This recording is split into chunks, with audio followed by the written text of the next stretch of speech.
मैं सर्वप्रथम माननीय राज्य मंत्री डॉक्टर जितेंद्र सिंह जी से स्वागत संबोधन के लिए अनुरोध करती हूँ। परम आदरणीय प्रधानमंत्री जी, रोजगार मेला का ये 8वां अंक लेकर के हम आज आपके सामने उपस्थित हैं। आपने देशवासियों से 10 लाख सरकारी नौकरियां देने का वादा किया था। उसी क्रम को आगे बढ़ाते हुए जैसे कि अभी बताया गया, आपके द्वारा बटन दबाते ही 91,000 से अधिक नियुक्ति पत्र जारी कर दिए जाएंगे। ये नियुक्ति पत्र प्राप्त करने वाले उम्मीदवार देश के भिन्न भिन्न राज्यों एवं केंद्र शासित प्रदेशों में फैले हुए हैं और आज की नियुक्तियां अधिकतर पुलिस बलों में की जा रही है। साथ ही साथ नियुक्ति पत्र प्राप्त करने वालों को मिशन कर्मयोगी प्रारंभ की सुविधा भी उपलब्ध करवाई जाएगी ताकि वो अपने नए दायित्व को ग्रहण करते हुए अपने आप को उसके लिए शिक्षित प्रशिक्षित कर सके। प्रधानमंत्री जी, आपके कार्यकाल की एक बहुत बड़ी विशेषता ये रही है कि जहां बड़ी भारी संख्या में सरकारी नौकरियां उपलब्ध करवाई गई, वहां साथ ही साथ आपने देशवासियों में ये जागरूकता भी पैदा की कि रोजगार का अर्थ केवल सरकारी नौकरी ही नहीं है। आपने स्टार्टअप की मुहिम को बल दिया। देखते ही देखते 350-400 से बढ़ करके स्टार्टअप्स की संख्या 1.25 लाख तक पहुंचने लगी। आपने अंतरिक्ष के सेक्टर को पब्लिक प्राइवेट पार्टिसिपेशन के लिए खोल दिया। देखते ही देखते स्पेस स्टार्टअप्स की संख्या मात्र 4 से बढ़ करके 150 तक पहुंच गई और भारत का चंद्रयान चांद पर पहुंच गया। आपने बेरोजगारों के लिए मुद्रा योजना जैसे प्रावधान लाए ताकि नौजवान सरल लोन लेकर के अपना काम धंधा स्वयं शुरू कर सके। आपने वेंडर्स के लिए प्रधानमंत्री स्वनिधि योजना लाई। इस प्रकार से अनेकों प्रावधान आपके द्वारा लाए गए। लेकिन इस सब के अतिरिक्त यदि हम सरकारी नौकरियों की ही बात करें तो कभी कभी ये सवाल किया जाता है कि पहले और अब में क्या अंतर है। यदि हम आंकड़ों की तरफ नजर दौड़ाएं और यूपीए के कार्यकाल के पहले 9 वर्ष अर्थात 2004 से लेकर के 2013 की तुलना आपके नेतृत्व की एनडीए सरकार के पहले 9 वर्ष अर्थात 2014 से 2023 तक की तुलना करें तो स्पष्ट हो जाएगा कि इसका उत्तर क्या है। यूपीए कार्यकाल में पहले 9 वर्षों में कुल मिलाकर के जहां 6 लाख नौकरियां दी गई, वहां आपके कार्यकाल में 9 वर्षों में 9 लाख लगभग 60-70% वृद्धि। भारत सरकार में 3 प्रमुख रिक्रूटिंग एजेंसीज हैं, staff selection commission, railway recruitment board और यूपीएससी। यदि हम स्टाफ सिलेक्शन कमीशन की बात करें तो यूपीए के 9 साल के कार्यकाल में केवल 2 लाख नियुक्तियां की गई थी। आपके नेतृत्व में 9 साल में दुगने से अधिक 4,691। यदि रेलवे रिक्रूटमेंट बोर्ड की बात करें तो यूपीए ने 2004 से 2013 तक 3,47,291 नियुक्तियां हुई, जबकि आपके नेतृत्व में 2014 से 2023 तक 4,30,594। यूपीएससी के माध्यम से अगर देखा जाए तो यूपीए के कार्यकाल में 45,431 नियुक्तियां, जबकि आपके नेतृत्व में 9 वर्षों में 50,906। इतना ही नहीं, प्रधानमंत्री जी, 2014 में जब ये सरकार आई तो सरकारी नौकरियों में प्रमोशंस का क्रम, पदोन्नति का क्रम लगभग रुक गया था। यह बहुत धीमा पड़ गया था। आपने उसको भी गति दी, आपने उसको स्ट्रीमलाइन किया और उसके परिणाम स्वरूप भी अनेकों नई वैकेंसियां पैदा हुई, अनेकों और सरकारी नौकरियां देने का प्रावधान उपलब्ध हुआ। उदाहरण के तौर पर सेंट्रल सेक्रेटरीट सर्विसेज एक बड़ा रोचक आंकड़ा है। पहले 9 वर्ष में 2004 से लेकर 2013 तक जॉइंट सेक्रेटरी लेवल पर मात्र और मात्र 40 प्रमोशंस की गई थी, लेकिन आपके नेतृत्व में इसी पद पर प्रमोशंस की संख्या 107 यानी 167% वृद्धि। डायरेक्टर लेवल की प्रमोशनें देखिए तो 349 यूपीए के 9 सालों में, और आपके नेतृत्व में 9 वर्षों में 791 115% वृद्धि। नीचे के पद एएसओ को देखिए तो यूपीए के 9 वर्षों में 3119 प्रमोशंस, और आपके नेतृत्व में 9 वर्षों में 4461 यानी 43% वृद्धि। ये सारी प्रमोशंस ने भी नई वैकेंसियां और नई नौकरियां लगाने की गुंजाइश पैदा की है। कहने का तात्पर्य यह प्रधानमंत्री जी कि जहां इस सरकार ने भ्रष्टाचार के प्रति जीरो टॉलरेंस की नीति का पालन किया, वहीं साथ ही साथ एक अनुकूलता का वातावरण भी देने का प्रयास किया है। वर्क फ्रेंडली एनवायरनमेंट जिसमें हर सरकारी कर्मी अपनी क्षमता, अपनी प्रतिभा के अनुसार अपनी सेवाएं दे सके, ताकि 25 वर्ष के बाद अमृतकाल से निकल करके जब सन 2047 में आजाद हिंदुस्तान अपनी 100वीं सालगिरह मनाए, तो देश के बाकी नागरिकों की तरह हमारे सरकारी अधिकारी, सरकारी कर्मचारी भी गर्व के साथ कह सके कि मोदी जी के शताब्दी भारत के निर्माण में, मोदी जी के विकसित भारत के निर्माण में हमारी भी भूमिका रही, हमारा भी योगदान रहा। धन्यवाद प्रधानमंत्री जी।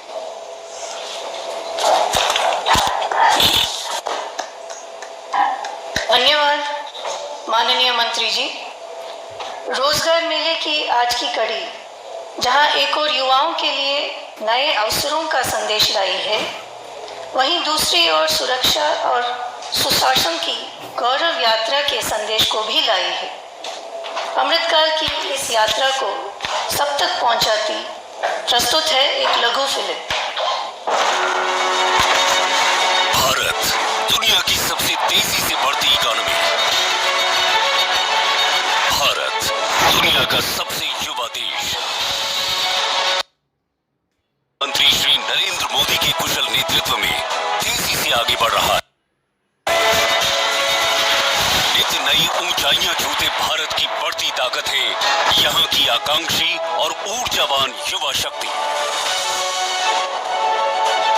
युवा शक्ति के सपनों को पंख देने के लिए मोदी जी के नेतृत्व में स्किल और नवाचार से लेकर स्टार्टअप, रोजगार और स्वरोजगार तक पिछले 9-10 सालों में लगातार नए अवसर और नई संभावनाएं सृजित की गई हैं, जिसका लाभ करोड़ों युवाओं को मिला है।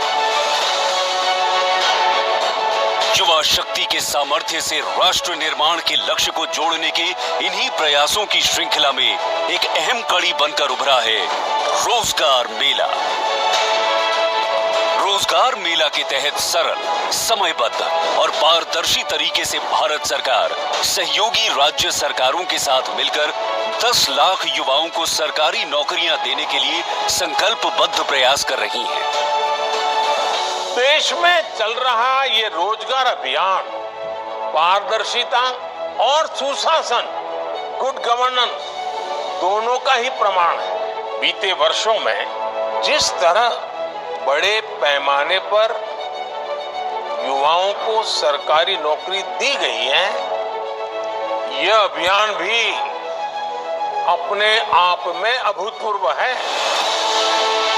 अब तक 5 लाख से अधिक युवा कर्मयोगी रोजगार मेला के तहत सरकारी नौकरी पाकर भारत को विकसित भारत बनाने के संकल्प को मजबूती दे रहे हैं। राष्ट्र निर्माण का अहम हिस्सा है सुरक्षा। आगे बढ़ते भारत की बढ़ती सुरक्षा आवश्यकताओं को ध्यान में रखते हुए प्रधानमंत्री नरेंद्र मोदी जी ने हमारे आर्म्ड फोर्सेस को आधुनिक बनाने के लिए समग्र और सतत कदम उठाए हैं। साथ ही विभिन्न स्तरों पर पदों को तेजी से भरने पर भी बल दिया गया है। इसी कड़ी में आज रोजगार मेले में 51,000 से अधिक युवाओं को विभिन्न केंद्रीय सशस्त्र पुलिस बलों में नियुक्ति पत्र दिए जा रहे हैं। ये सभी युवा अमृतकाल के भारत की मजबूत सुरक्षा सुनिश्चित करने में अपना योगदान देंगे और अपनी ऊर्जा, उत्साह, सेवा और समर्पण से राष्ट्र निर्माण के संकल्पों को सिद्ध करेंगे। भारत की जहां आज सोच पॉजिटिव है और विकास के लिए अभूतपूर्व उत्साह और जिसके युवा टैलेंट पर पूरी दुनिया की नजर है, वहाँ रोजगार मेला जैसे कदम युवा सपनों को सच करने और उनको नेशन फर्स्ट के विजन से जोड़ने का एक सशक्त माध्यम बना है।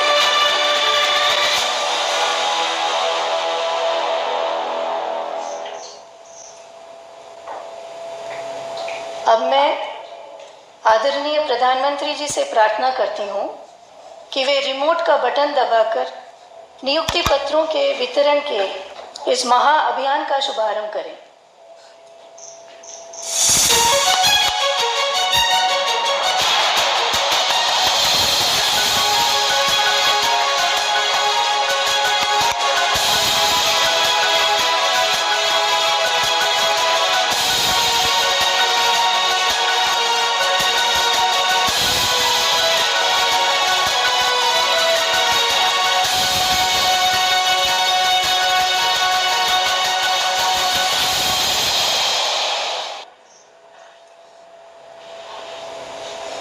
मैं आदरणीय प्रधानमंत्री जी से निवेदन करती हूं कि रोजगार मेले के इस शुभ अवसर पर अपने आशीर्वचनों से हम सभी का तथा राष्ट्र की युवा महाशक्ति का पथ प्रदर्शन करें।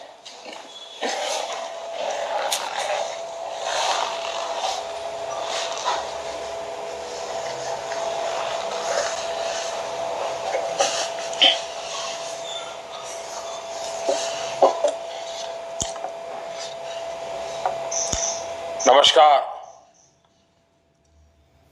आजादी के इस अमृत काल में देश की आजादी के और देश के कोटि कोटि जनों के अमृत रक्षक बनने पर आप सबको बहुत बहुत बधाई। मैंने आपको अमृत रक्षक इसलिए कहा क्योंकि आज जिन युवाओं को नियुक्ति पत्र मिल रहा है वो देश की सेवा के साथ साथ देश के नागरिकों की, देश की रक्षा भी करेंगे। इसलिए एक तरह से आप इस अमृत काल के जन और अमृत रक्षक भी है। मेरे परिवारजनों, इस बार रोजगार मेला का ये आयोजन एक ऐसे माहौल में हो रहा है जब देश गर्व और आत्मविश्वास से भरा हुआ है। हमारा चंद्रयान और उसका रोवर प्रज्ञान लगातार चंद्रमा से ऐतिहासिक तस्वीरें भेज रहा है। गर्व से भरे इस क्षण और ऐसे समय में आप अपने जीवन की सबसे महत्वपूर्ण यात्रा शुरू करने जा रहे हैं। मैं सभी सफल अभ्यर्थियों और उनके परिवारजनों को अनेक अनेक शुभकामनाएं देता हूं। साथियों, सेना में आकर सुरक्षा बलों के साथ जुड़कर पुलिस सेवा में आकर हर युवा उसका सपना होता है कि वो देश की रक्षा का प्रहरी बने, और इसलिए आप पर बहुत बड़ा दायित्व होता है। इसलिए आपकी जरूरतों के प्रति भी हमारी सरकार बहुत गंभीर रही है। बीते कुछ वर्षों में अर्धसैनिक बलों की भर्ती प्रक्रिया में हमने कई बड़े बदलाव किए हैं। आवेदन से लेकर चयन तक की प्रक्रिया में तेजी लाई गई है। अर्धसैनिक बलों में भर्ती के लिए होने वाली परीक्षा अब 13 स्थानीय भाषाओं में भी कराई जा रही है। पहली ऐसी परीक्षा में सिर्फ हिंदी या अंग्रेजी चुनने का ही विकल्प होता था। अब मातृभाषा का मान बढ़ा है। इस बदलाव से लाखों युवाओं के लिए रोजगार पाने के रास्ते खुल गए हैं। पिछले वर्ष भी छत्तीसगढ़ के नक्सल प्रभावित जिलों में सैकड़ों आदिवासी युवकों की नियुक्ति की गई थी। इन्हें नियमों में छूट देकर सुरक्षा बल में भर्ती पाने का अवसर दिया गया ताकि विकास की मुख्य धारा से जुड़े रहें। इसी तरह बॉर्डर डिस्ट्रिक्ट और उग्रवाद प्रभावित जिलों के युवाओं के लिए कांस्टेबल भर्ती परीक्षा में कोटा बढ़ाया गया है। सरकार के प्रयासों से अर्धसैनिक बलों को लगातार मजबूती मिल रही है। साथियों, देश का विकास सुनिश्चित करने में आपके दायित्व की महत्वपूर्ण भूमिका है। सुरक्षा का वातावरण, कानून का राज विकास की रफ्तार को तेज कर देता है। आप यूपी का उदाहरण ले सकते हैं। कभी यूपी विकास के मामले में बहुत पीछे था और अपराध के मामले में बहुत आगे, लेकिन अब कानून का राज स्थापित होने से यूपी विकास की नई ऊंचाई छू रहा है। कभी गुंडों माफिया की दहशत में रहने वाले उत्तर प्रदेश में आज भय मुक्त समाज की स्थापना हो रही है। कानून व्यवस्था का ऐसा शासन लोगों में विश्वास पैदा करता है और जब अपराध कम हुआ है तो यूपी में निवेश भी बढ़ रहा है, इन्वेस्टमेंट आ रहा है। इसके उलट हम ये भी देखते हैं कि जिन राज्यों में अपराध चरम पर है वहां निवेश भी उतना ही कम हो रहा है। सारे रोजी रोटी के सारे काम ठप पड़ जाते हैं। मेरे परिवारजनों, आजकल आप लगातार पढ़ते भी हैं और देखते भी हैं कि भारत दुनिया की सबसे तेजी से बढ़ती हुई अर्थव्यवस्था है। भारत इस दशक में टॉप 3 अर्थव्यवस्था में शामिल हो जाएगा और ये गारंटी जब मैं आपको देता हूं ना, बड़ी जिम्मेवारी के साथ मेरे देशवासी, मेरे परिवारजनों को ये मोदी गारंटी देता है। लेकिन जब आप ये पढ़ते हैं तो एक सवाल आपके मन में जरूर आता होगा कि इसका देश के सामान्य नागरिक पर क्या असर होगा। और ये सवाल बहुत स्वाभाविक भी है।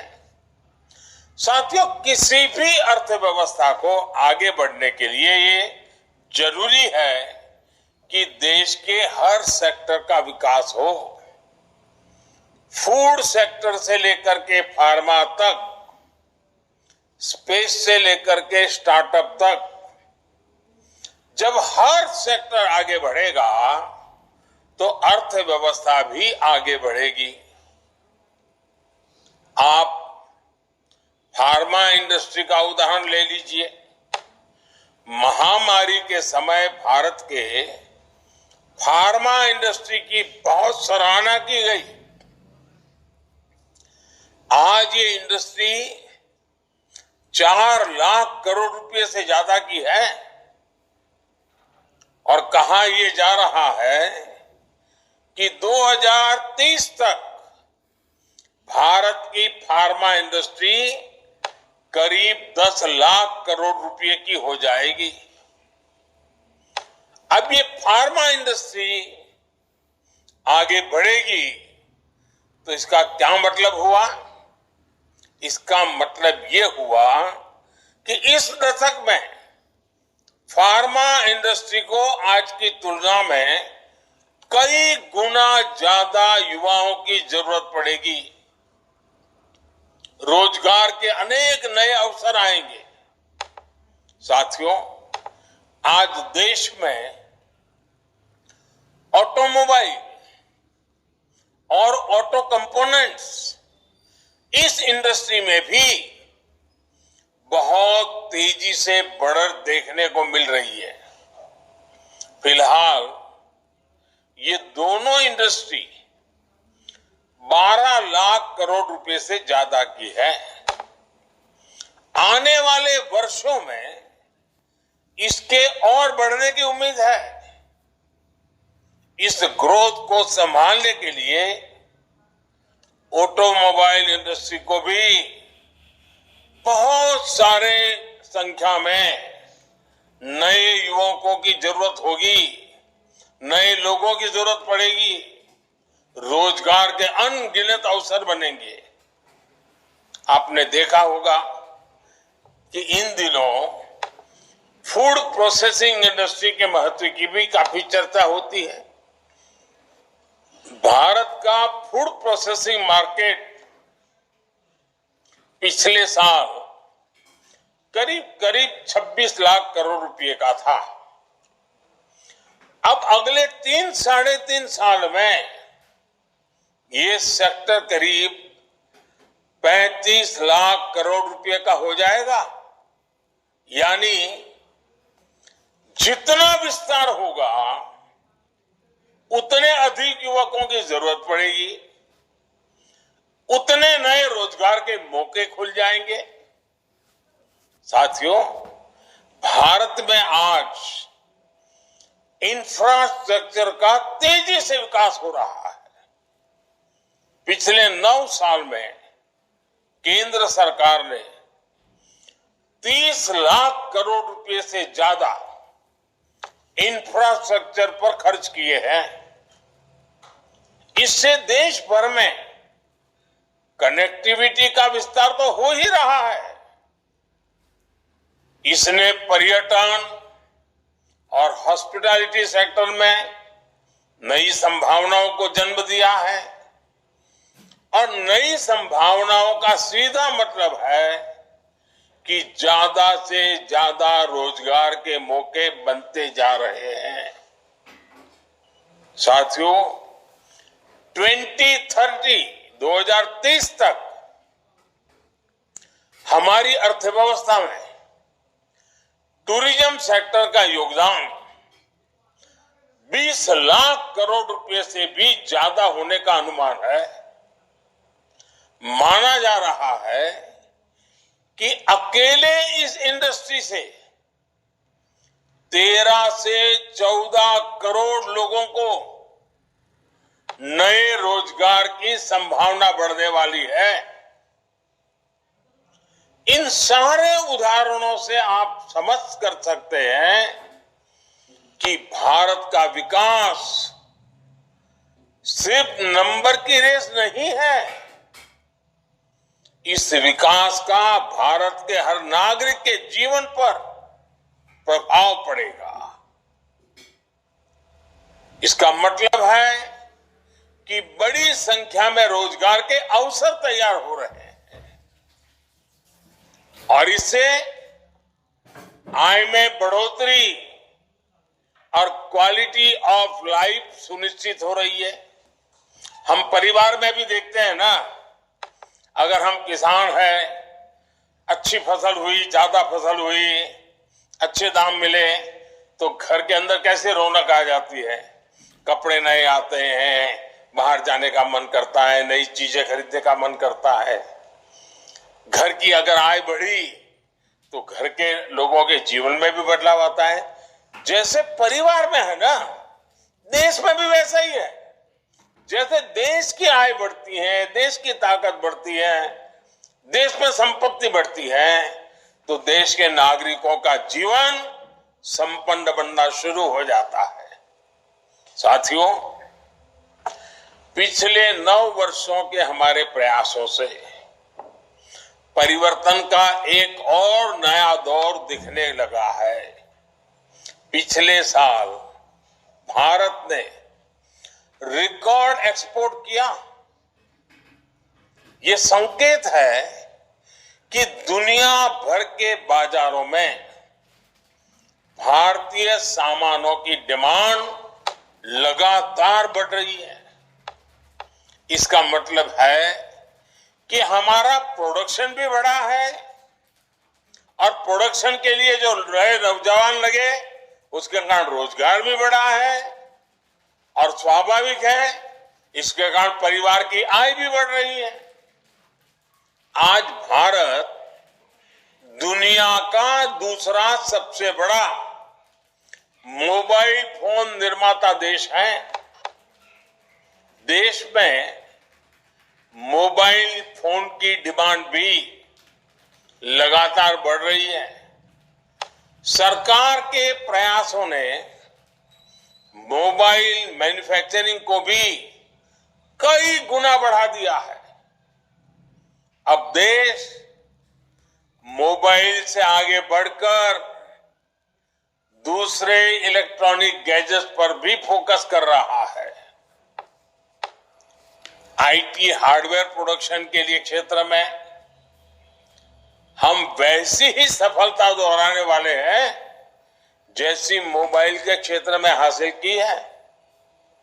वो दिन दूर नहीं होगा जब मोबाइल की तरह ही भारत में बने एक से बढ़कर एक लैपटॉप, टैबलेट और पर्सनल कंप्यूटर दुनिया में हमारी शान बढ़ाएंगे। वोकल फॉर लोकल के मंत्र पर चलते हुए भारत सरकार भी made in India laptop, computer जैसे अनेक प्रोडक्ट्स खरीदने पर जोर दे रही है। इससे मैन्युफैक्चरिंग भी बढ़ी है और युवाओं के लिए रोजगार के नए मौके भी बन रहे हैं। इसलिए मैं फिर कहूंगा, अर्थव्यवस्था के इस पूरे चक्र को संभालने की, इसे सुरक्षा देने की बहुत बड़ी जिम्मेदारी आप सभी, जब ये सुरक्षा कर्मी के रूप में आपका जीवन आरंभ हो रहा है, आपका कार्य आरंभ हो रहा है, तो कितनी जिम्मेवारी आपके सर पर है इसका आप भली भांति अंदाज लगा सकते हैं। मेरे परिवारजनों, 9 साल पहले आज के ही दिन प्रधानमंत्री जन धन योजना लॉन्च की गई थी। इस योजना ने गांव और गरीब के आर्थिक सशक्तिकरण के साथ ही रोजगार निर्माण में भी बहुत बड़ी भूमिका निभाई है। 9 साल पहले देश में बहुत बड़ी संख्या में लोगों के पास बैंक खाता ही नहीं था। बेचारों ने बैंक का दरवाजा नहीं देखा था। लेकिन जनधन योजना के कारण बीते 9 वर्षों में 50 करोड़ से ज्यादा नए बैंक खाते खुल चुके हैं।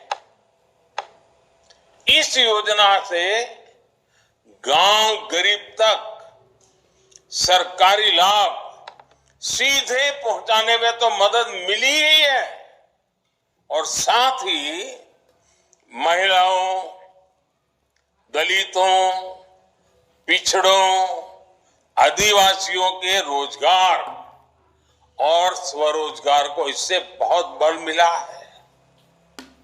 जब गांव-गांव में बैंक खाते खुले तो इसके लिए बैंकिंग कॉरेस्पोंडेंट्स के रूप में, बैंक मित्र के रूप में लाखों युवाओं को अवसर मिले। बैंक मित्र हो, बैंक सखी हो, इसके रूप में हमारे हजारों बेटे बेटियों को रोजगार मिला। आज 21 लाख से अधिक युवा साथी बैंकिंग कॉरेस्पोंडेंट, या तो कहें बैंक मित्र या बैंक सखी के रूप में गांव-गांव में सेवाएं दे रहे हैं। बड़ी संख्या में डिजिटल सखियां महिलाओं और बुजुर्गों को बैंकिंग सेवा से जोड़ रही है। इसी प्रकार जनधन योजना ने रोजगार और स्वरोजगार के एक बड़े अभियान मुद्रा योजना को बल दिया। इससे महिलाओं सहित उन वर्गों को छोटे छोटे बिजनेस के लिए लोन लेना आसान हुआ जो कभी इसके बारे में सोच भी नहीं सकते थे। इन लोगों के पास बैंकों को देने के लिए कोई गारंटी नहीं होती। ऐसे में सरकार ने खुद उनकी गारंटी ली। मुद्रा योजना से अभी तक 24 लाख करोड़ रुपए से अधिक के लोन दिए जा चुके हैं। इसमें करीब 8 करोड़ साथी ऐसे हैं जिन्होंने पहली बार कोई बिजनेस शुरू किया है, अपना काम शुरू किया है। पीएम स्वनिधि योजना के तहत करीब 43 लाख स्ट्रीट वेंडर्स को, रेडी पटरी वाले जो लोग होते हैं ना हमारे, पहली बार बैंकों से बिना गारंटी का ऋण स्वीकृत हुआ है। मुद्रा और स्वनिधि के लाभार्थियों में बड़ी संख्या में महिलाएं, दलित, पिछड़े और मेरे आदिवासी युवा हैं। जनधन खातों ने गांवों में महिला सेल्फ हेल्प ग्रुप्स को मजबूत बनाने में भी बहुत मदद की है। आजकल तो मैं गांव में जाता हूं, जब महिला सेल्फ हेल्प ग्रुप की बहनों को मिलता हूं तो कई तो उसमें से आगे गए, मैं तो लखपति दीदी हूं। ये सब इसी से संभव हुआ है। सरकार जो आर्थिक मदद करती है वो महिला सेल्फ हेल्प ग्रुप से जुड़ी महिलाओं के बैंक खातों में अब सीधे जमा होता है। जनधन योजना ने देश में सामाजिक और आर्थिक परिवर्तन को गति देने में जो भूमिका निभाई है वो वाकई हमारी बड़ी बड़ी यूनिवर्सिटीज के लिए अध्ययन का विषय है। साथियों, अब तक रोजगार मेले के अनेक आयोजनों में लाखों युवाओं को मैं संबोधित कर चुका हूं। उन युवाओं को पब्लिक सर्विस या अन्य क्षेत्रों में रोजगार मिला है।